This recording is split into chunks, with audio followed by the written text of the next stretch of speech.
ആരോഗ്യമന്ത്രി വീണ ജോർജിനെതിരെ KSU പ്രവർത്തകർ നടത്തിയ കരിങ്കൊടി പ്രകടനത്തിൻ്റെ തുടർച്ചയായി മന്ത്രിയെ ആക്രമിച്ചു എന്ന പ്രചാരണം നടത്തിക്കൊണ്ടാണ് കേരളം മുഴുവൻ സംഘർഷമേഖലയാക്കാൻ ഇടതുപക്ഷ യുവജന സംഘടനകളും വിദ്യാർത്ഥി സംഘടനകളും ഒക്കെ തീരുമാനിച്ചത്. അതിന് എരുതിയിൽ എണ്ണയൊഴിക്കുന്ന മട്ടിൽ CPM-ൻ്റെ സംസ്ഥാന സെക്രട്ടറി MV ഗോവിന്ദൻ്റെ ഒരു പ്രസ്താവനയും വരികയുണ്ടായി.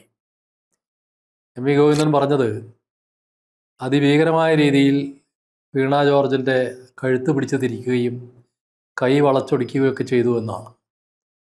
യാതൊരു വസ്തുതയുടെയും പിൻബലമില്ലാതെ നിരുത്തരവാദിത്വപരമായി സംസ്ഥാന സെക്രട്ടറി കൂടിയായ MV ഗോവിന്ദൻ CPIM പ്രവർത്തകർക്കും DYFI പ്രവർത്തകർക്കും ഒക്കെ കൊടുത്ത മെസ്സേജ് നിങ്ങൾ പരമാവധി സംഘർഷം നാട്ടിൽ ഉണ്ടാക്കിക്കോളൂ എന്നതാണ്.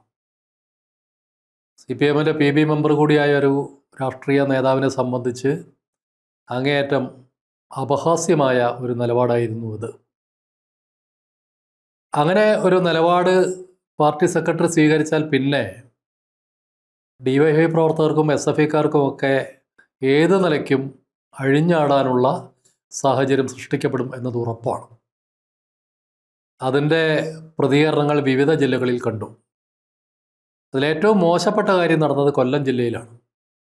CPM-ൻ്റെ സംസ്ഥാന കമ്മിറ്റി മെമ്പർ കൂടിയായ ചിന്ത ജെറോമിൻ്റെ നേതൃത്വത്തിൽ നടന്ന ഒരു പ്രകടനം അങ്ങേയറ്റം ആഭാസകരമായ മുദ്രാവാക്യങ്ങൾ കൊണ്ട് നിറഞ്ഞതായിരുന്നു.